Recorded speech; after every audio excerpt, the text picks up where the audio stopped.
2024 field season, the BLM Gunnison Field Office received a grant from Colorado Parks and Wildlife to fund a non-motorized trail stewardship crew, with the goal of addressing backlog issues in our remote parts of our field office, such as our wilderness areas, and inventorying our trail system to record the maintenance features that have already been built on the landscape, as well as the trail issues that we need to document for planning for the future. Some of the main goals of this grant and what we were able to achieve was, first and foremost, that inventory effort. Traditionally, we hike around 30 to 40 miles of our wilderness trails in a field season without this grant. This year, we were able to get to all 110 miles of wilderness trails within the Gunnison Field Office's resource management area, which was a huge success for us. First of all, to get eyes on the ground, but second, to accomplish this inventory effort. What this inventory did was allowed us to record all of the features that have been built on the landscape in prior decades of park rangers working out there. So all of the drainage features that are out there, retention walls, bridges, etc. Everything that we have already built that is out there helping to make these trails more sustainable. And then the next big part of the documentation was recording all of the trail issues. So places where there are erosive damage, where drains are no longer functional because they've filled up completely. Areas where the trail simply doesn't exist. It's completely undefined due to not having much use, etc. And so what this inventory effort really allows us to do is it gives us a database that can be worked off in future years to prioritize projects. First of all, we're going to be making a sustainability grade for every trail in our system. What that's going to comprise is looking at the number of maintenance features, which come out as positive, versus the number of trail issues, which come out as negative, with weight for the trail length, etc., allowing us to come up with this trail sustainability grade, A through F, to help us prioritize which trails are in the greatest need. So now we have this great way of planning for all of these projects before we get out in the field. The other main goal of this inventory system is allowing for knowledge retention in all of this information. And so as these generations of park rangers that are currently doing this work move on and we kind of lose that knowledge, we now have the ability through this inventory system to maintain all that knowledge, all of the field notes throughout the seasons. The second major objective that this grant was able to accomplish was getting out and maintaining far more trail than we traditionally would. As I mentioned prior, right, we normally get to 30 to 40 miles of our wilderness trails. This year we were able to get to all of them, 110 miles. That is including non-motorized trails as well. And so first off, we were able to get eyes on a lot of these places that we haven't seen. There's a lingering backlog in some of these remote wilderness areas, especially due to issues such as the beetle kill epidemic, where there's a lot of downfall trees just crossing the corridor, making it super difficult to travel, leading to social trails, or in some cases leading to trails becoming undefined because they are just simply not seeing enough use.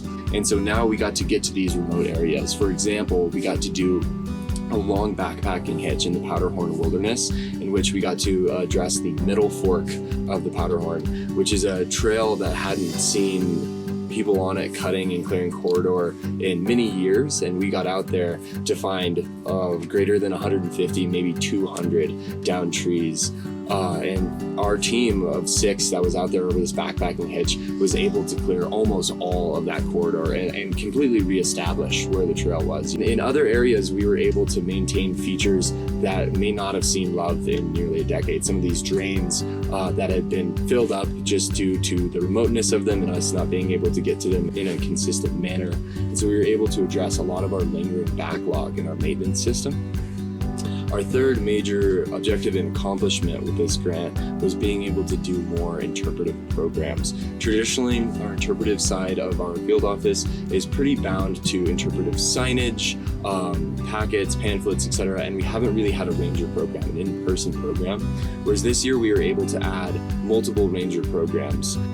We had one up in American Basin doing a flower talk, talking about local phenology, the ecology of the flowers up there, and taking participants on walks to go look at all of the flora. First of all, to help with identification, but second, just to try and enhance user experiences and show them the magnificent beauty, not only of this wonderful mountainous terrain, but just beneath their feet.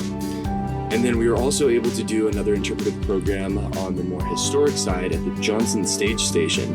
Our interpretive ranger this year, Madeline Hummel, was able to get out and actually do a lot of in-person ranger programs, which is something our field office has not been privy to before. And so this grant in its entirety allowed us to address our lingering backlog in these wilderness areas, maintain all 110 miles of our wilderness and non-motorized trails, as well as add a plethora of different materials to our interpretive program, and generally just bolstered our non-motorized side, but also just our recreation program throughout the field office.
Very happy to have been awarded this funding and are seeking it again for the 2025 season.